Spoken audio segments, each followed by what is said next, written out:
बिस्मिल्लाहिर्रहमानिर्रहीम। इस लेक्चर में हम स्टिकी नोट्स को डिस्कस करेंगे। ये मेरे पास सामने एक स्क्रीन के ऊपर छोटी सी आइटम आपको नज़र आ रही होगी, इसको स्टिकी नोट्स बोलते हैं।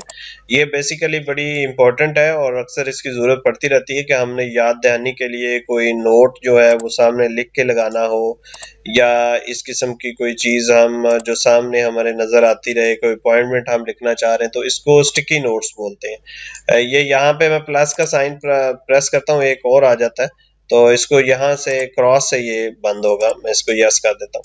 अब ये स्टिकी नोट्स कहाँ से निकलते हैं? ये आप या तो सर्च बार के अंदर स्टिकी लिखें तो ये स्टिकी नोट्स आ गए आपके, यहाँ से आप इसको चला सकते हैं।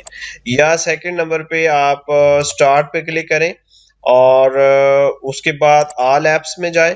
यहाँ पे विंडोज एसेसरीज के अंदर आपको ये स्टिकी नोट्स जो हैं वो मिल सकते हैं।